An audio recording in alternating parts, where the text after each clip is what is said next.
start having some open discussion.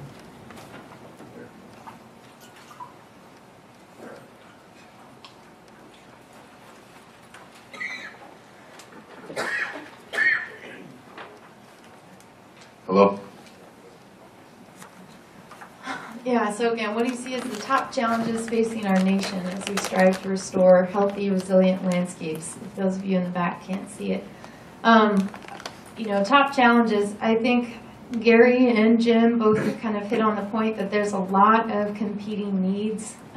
There's many different issues that are out there that we're trying to identify and work on and try and address. So they're looking for federal funds, they're looking for federal support, and there's different needs in different areas of the nation, but to some degree they're all sort of related. But what I think is we need to come up with innovative solutions to these complex problems, and I am an extreme advocate on this because I participated on IFMAT and I saw at a national scale what tribes are doing, and they are probably the best models for environmental sustainability. And so if we're looking for innovative solutions, I mean, just going to Indian country and kind of seeing what's going on is, I think, our best bet. So either communicating our story more or just looking for tribes to build better leadership roles and kind of act upon and, influence the land on a broader scale, I think would be important. But I think another challenge is we are, again, competing for media and social attention on all these different issues that are affecting people and society. But I think we need to explain why forestry needs to be up on the top of that list and why we even need to restore these landscapes. Because again, coming from my background in science, I still kind of miss that main point about forests and forest restoration. So I think either the general public doesn't understand, or they don't want to understand, or can't afford to understand. It's not at the front of their screen. So if we work more generally in addressing, kind of educating society, I think that would be key. So I think that's it. It's just a real complex thing, and if we can consider, broader educational programs or kind of convincing the public on a broader scale, maybe that's one thing to consider. Thank you. So from my perspective, the greatest challenge for us is relevance. Relevance, from my perspective, equals budgets. And if you assess the public attitude of Americans, what they care most and most deeply about is water as it relates to a conservation issue.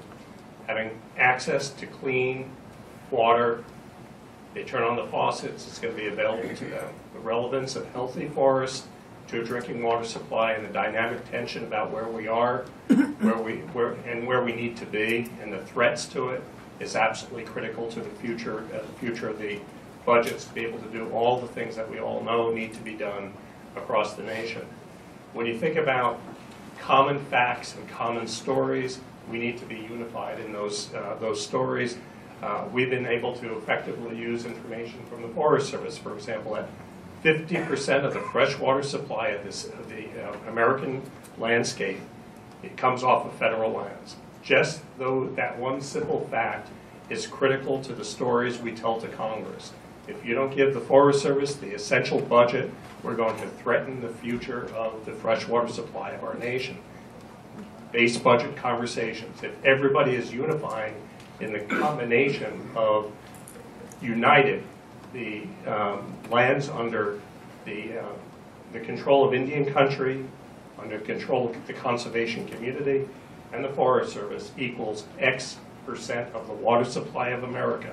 If we don't manage those lands for resiliency, we're not going to be able to guarantee agricultural stability, crop stability, our national security. That is going to be the relevant issue. And we need to be able to push and push really effectively with a common message to be able to get the resources critical to our work. Okay, so what's the next question again?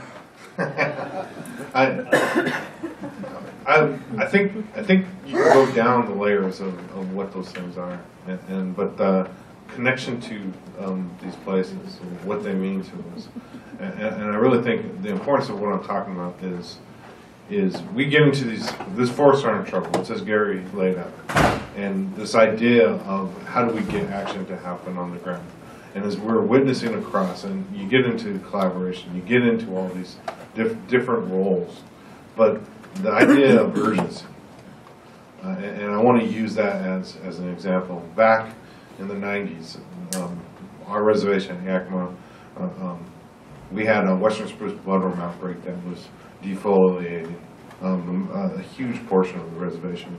We were seeing those activities happen in a landscape level, and we were able, because we saw the trees turning orange, and we saw the impact that would have, we were able to up our ante and start getting activities. And a lot of the folks that are from Yakima here today, we were all out there. We were working our butts off, making sure that what we wanted out of our forest would be retained, but also to make sure that the loss that is a part of that is there. And so that sense of urgency, I think, and that idea to what it is. When I started in forestry at University of Washington going to school, the Northwest Forest Plan was the key kind of document. The idea of this anti-forestry, you shouldn't cut trees, you need to leave them up on the landscape. This whole concept was what was moved America. The idea of spotted owls, and now we have our own biologist that talks about it, we need to harvest around these areas. But the idea got into this concept of forestry as this big, bad, ugly thing. And that's the thing, the conversation, so, you know, the role of Smokey the Bear, the role of all this public attention to this.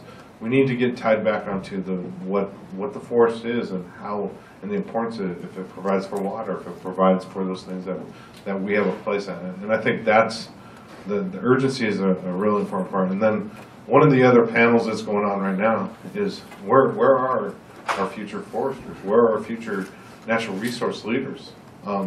That's a huge concern for us.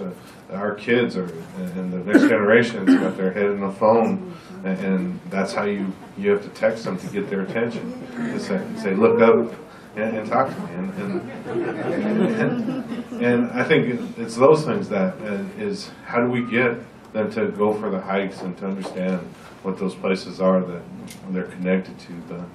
You know, we're fortunate of our connection to our history and our past on the land, and it's those things that I think are. But that sense of urgency and the roles, and I'm coming from tribe side. The roles, what role can the tribes play on how we've acted on our land?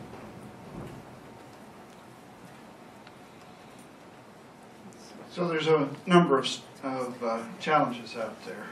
You've heard some.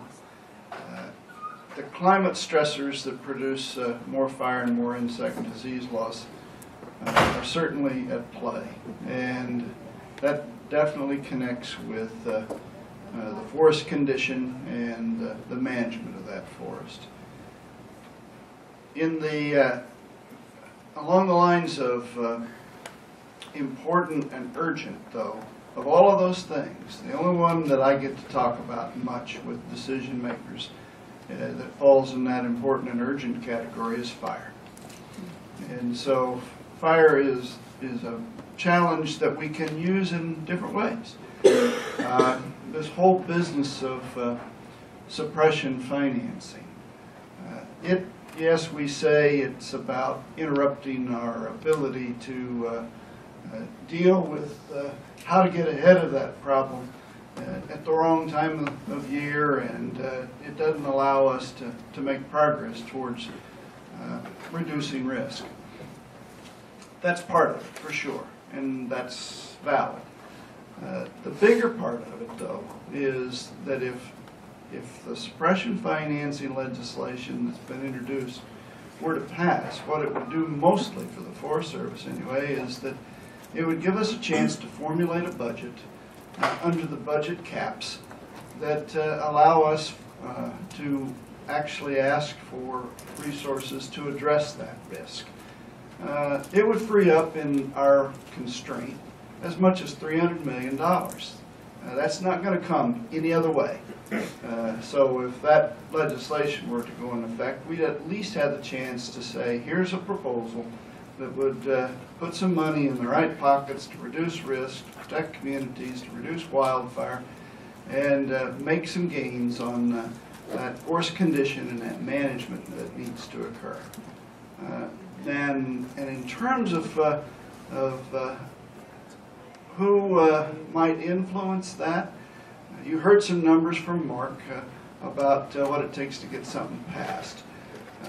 But in this case, the Senate is okay with it.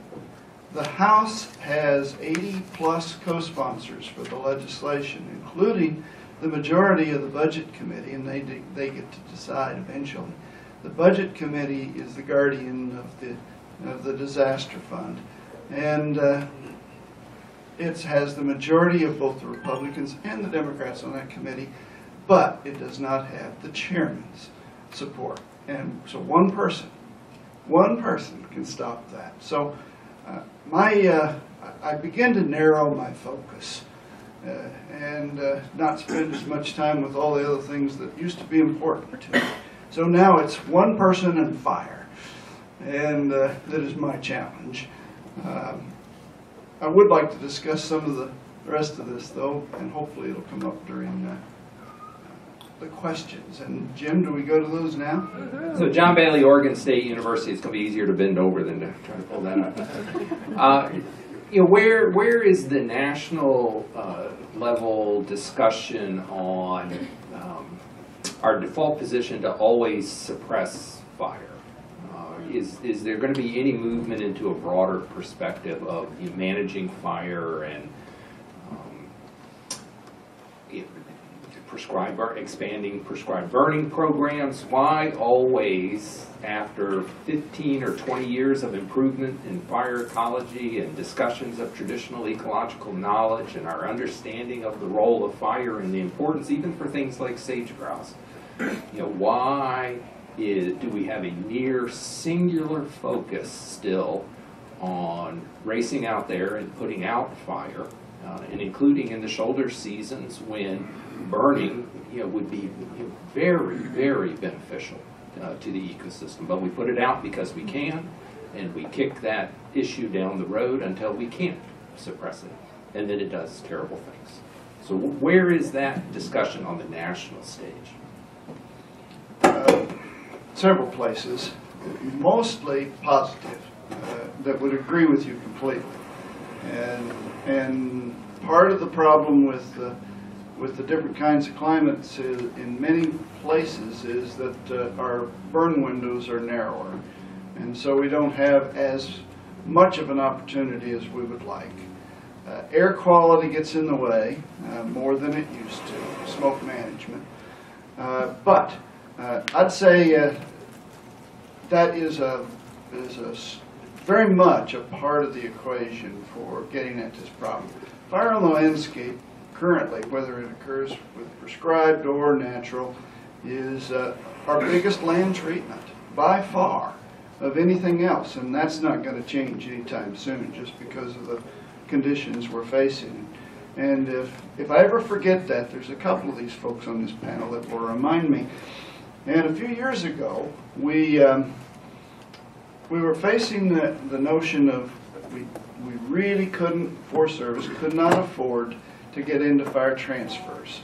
And it was the kind of a season where we thought, all right, we might have some chance, if we get lucky, of staying within our suppression budget. But the only way we'll do that is if we don't have any major large fires that cost us a lot of money. So I got talked into signing a letter to the field that says put everything out. Well, a bunch of retired Forest Service fire folks thought at last they'd come to their senses and return to the 10 a.m. policy. Well, that wasn't the intention. The intention was to stay within a budget that particular year. A bunch of the Forest Service people that have been using fire, natural fire, managing it in a different way, especially in the backcountry, just went nuts. And the press really raked me hard for a while, and I'm not sending out any more of those letters.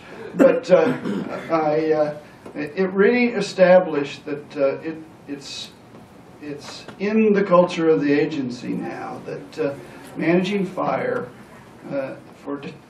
in different ways for different reasons is alive and well, as it should be. And I just want to say, I think managing fire is important, but a real key component in that conversation I think is important is, for a lot of the land, it's moved away from having fire on it is actually more destructive now, and you do need to do additional treatments prior to that. And the goal needs to be long-term to be able to have the tools to be able to do those large burns. But I always get nervous in the national conversation that they say we just need to start lighting it up, because if you do that, you could actually cause more harm than help. I was going to say the same thing. The only thing I would just simply add is that there's extraordinary standing wealth out there in the forest that we're beneficiaries of. We might as well get that out of the forest first, but recognizing that we've got to have fire as a viable tool, otherwise we won't be able to hit our goals.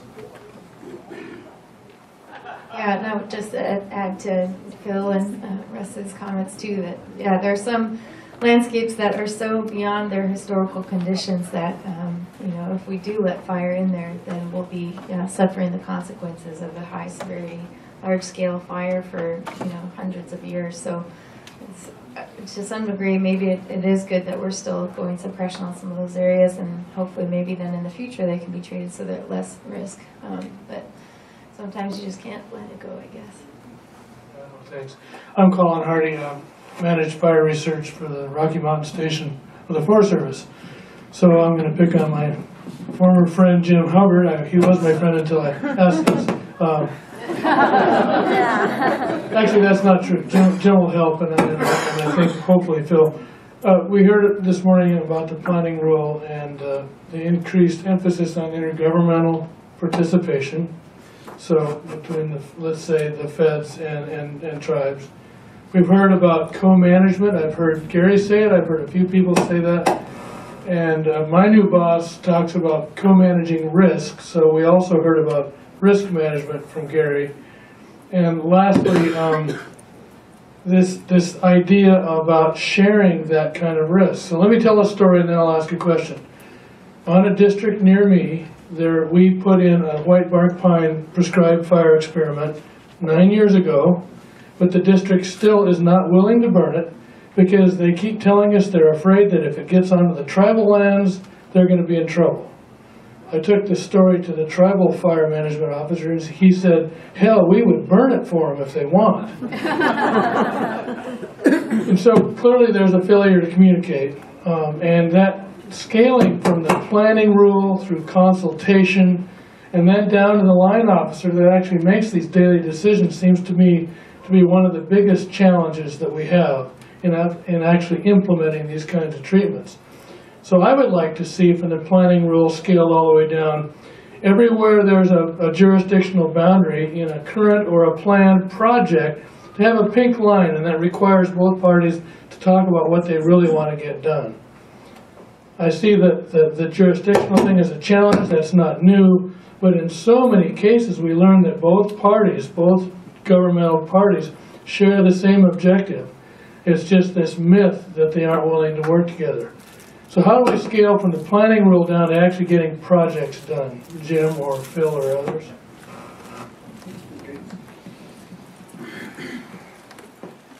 So, in response to my former friend Colin Hardy,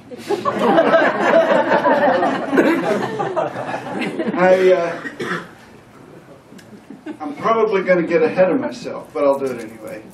Sorry, Jim. But I mentioned that $55 million increase, and that it got held back so that we could start to think about how we might change the way we do business. And I have also changed, or been told I should change, my middle name. And my middle name should now be Cross Boundary, Jim Cross Boundary Hubbard. Because that's all I talk about, is cross boundary. And that can mean a lot of things.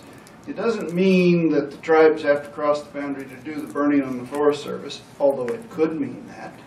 It doesn't mean that the Forest Service has to cross the boundary to protect communities from risk with wildfire reduction, although it could mean that. It does mean, though, that we got to forget those boundaries. We got to, at least in terms of looking at the landscape, and then we've got to get the people on both sides of that boundary talking to each other and working in a larger context. I am convinced that if we don't work in that larger context, we won't succeed. The cohesive strategy talks about landscape, communities, and response. And what I have seen is that when the fire plan came into existence roughly 14 years ago and the funding started, we went from $30 million in hazardous fuels for an annual budget in Forest Service to $300 million. And we've maintained that for all of those years. That's about $4 billion of risk investment. And now, heaven forbid, people are asking me to tell them, what do we have to show for that? And I can't tell them. Have you protected a community? I can't tell them. I can tell them how many acres we treated. Can't tell them if we protected the community. Protected community is a little more complicated. It doesn't. If it takes landscape treatment, it takes landscape treatment across those boundaries. It takes the federal, it takes the private. If you do one and not the other, you don't win. If you do both and the community isn't engaged, you don't win. So it's how do we put all of those things together and talk to each other? How do we cross that boundary? So that's what a piece of our financial resource is being held for, and all of the field is being told, if you want some of this, this is how you play the game. You can cross that boundary with Tribal Forest Protection Act. You can cross that boundary with stewardship contracting. You can cross that boundary with any number of tools. You can use land management plans, forest action plans, tribal knowledge. I don't care. I'm just saying you got to cross that boundary.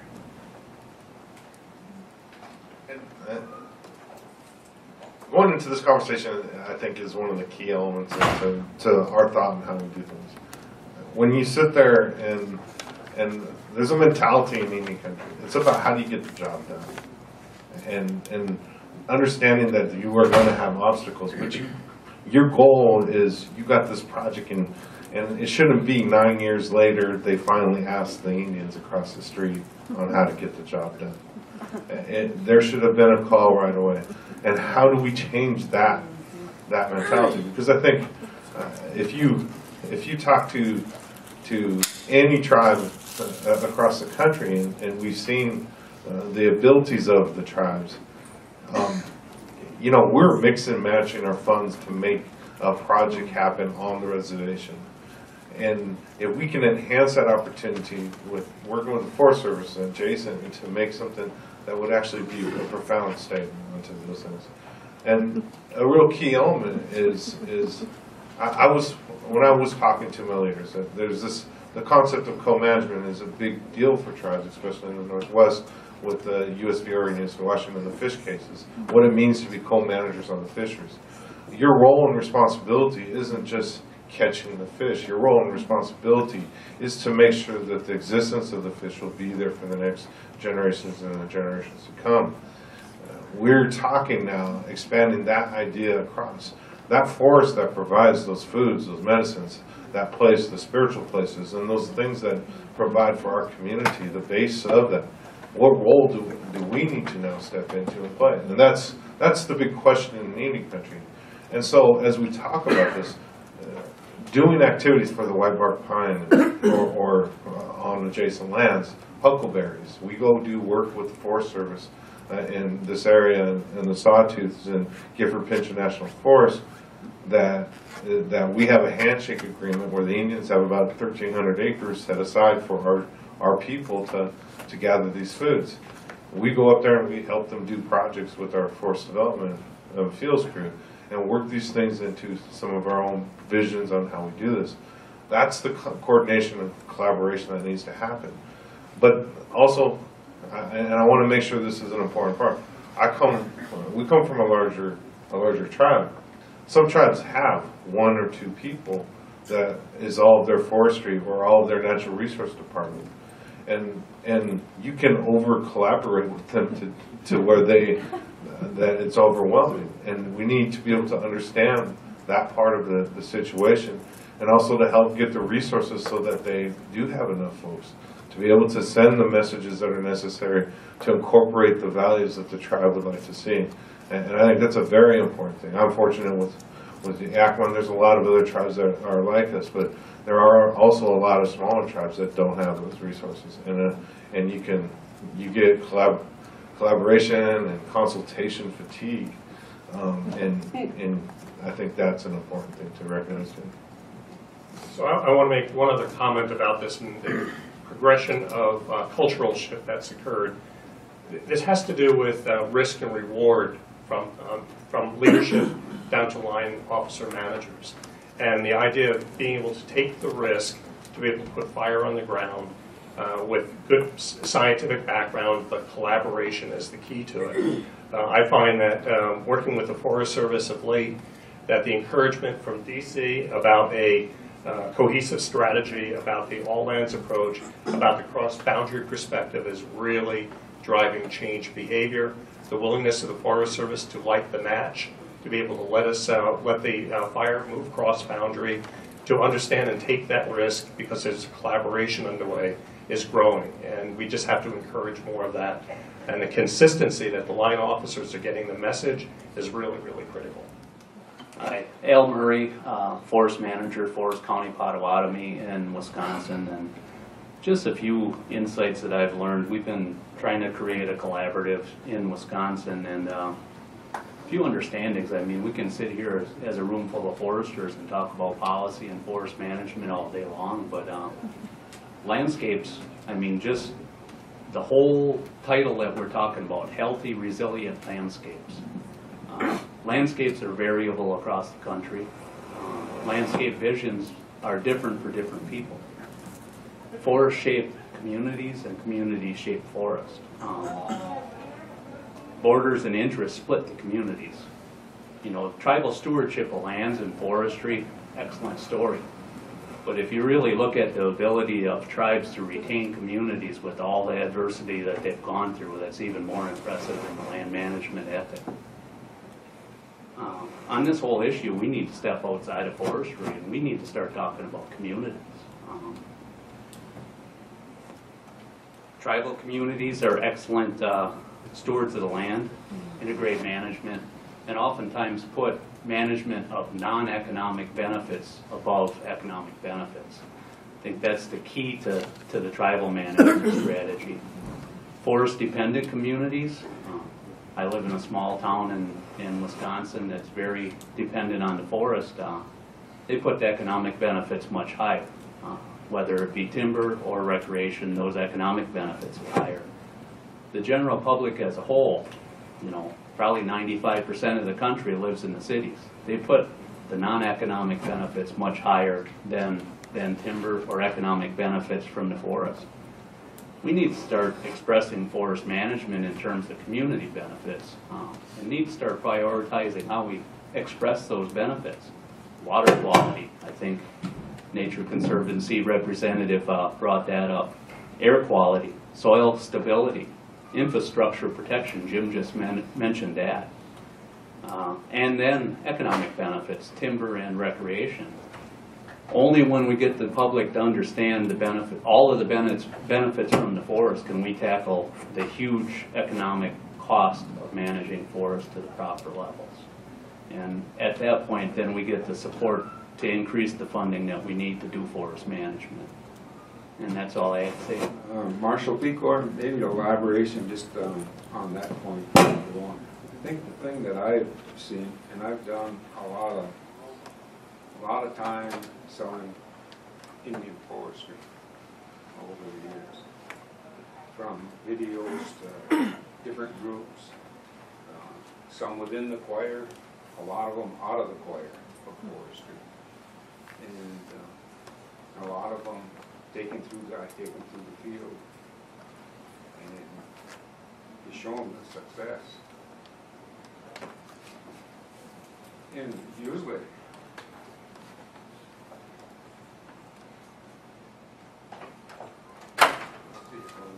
it's still a civil rights issue. You know, it gets back to, even though you've done these great things, Indian tribe, even though you've done these great things, Indian tribe, there's that holdback from believing your story, even though you're probably walking through the story of the success of the public. And this is a majority of them. Maybe they don't admit it. But the problem that we have in Indian country is selling the story, even when we're successful, as we've been talking about, is still our image. The image, not because of the way I think, not because of the way we live or the way the tribe lives today. It's for the atrocities that happened in the past. And I haven't yet quite figured out how to approach that, but you know, these people come forward with the bad history of Indian tenure and Indian relationships in the past. And when they address, then they look at Indian country as an example of good stewardship. That part of history comes forward also. And what I've noticed with a lot of people that come forward is they don't want to realize and accept that. It's better to go, I know what happened, I don't want anything to go forward. That's why a lot of our management ideas can't get to that big city audience. They know enough, but they don't know very much. So there's a limited acceptance of it. But I always looked at it as it's got to be a grinding, long-term approach to constantly do it. But I think one of the things that I look at myself and our tribe that we could have done better is sell ourselves and tell the public more about the history and more what we can do today to get over some of that stuff. How to do it more proactive, I'm not quite sure. I'm sure there's a lot of smart people that can figure that out better than I, that could give us or myself direction. But it is an issue, whether it's, yeah, you did the best forest management that I ever seen. You're what I want to happen on my lands, but you're an Indian tribe. I ain't quite sure if I want to face it because of some of the other stuff that has happened. I hit that a lot. And I think that's one of the obstacles maybe we got to overcome and develop to strategize for. A lot, whether we're selling it to the Forest Service or writing an article in SAF magazine or whatever, that's still singing to the choir. Getting it out beyond that to those gardener clubs, to those political clubs. And I've tried some of that. Church clubs within your own community that aren't forestry or aren't the wildlife club and all the rest of it. That's a little tougher sell because that's where you hit that attitude problem. So I think one of the obstacles that we got to do is how to sell our image more proactively, long term. I think we all got our ideas of things we want to do better, but maybe that's something we've got to address more holistically. So I told you I focus more. I focus on something important and urgent like fire that I can get somebody to listen to me. I focus on not the public, not the Congress, but the chairman of the Budget Committee. Somebody that can actually make a decision that allows us to make some progress. And then this cross-boundary business. So as far as I'm concerned about how we might get some more done on the landscape, that those land management plans that have caused the Forest Service so much trouble and that maybe are on a different path, are made up, are put together with a whole lot of stakeholder involvement. Maybe that's a lot of people in the choir, but it's still a land management plan that gets accepted and put in place. The same thing for the state's Forest Action Plan. lands. A lot of stakeholder involvement, usually people that are closer to the issue, not the general public in the city. But it sets a priority that everybody to the governor supports, and so that action can move forward. The tribal lands, I completely agree that most tribal lands are better managed than any of the other lands that we can look at.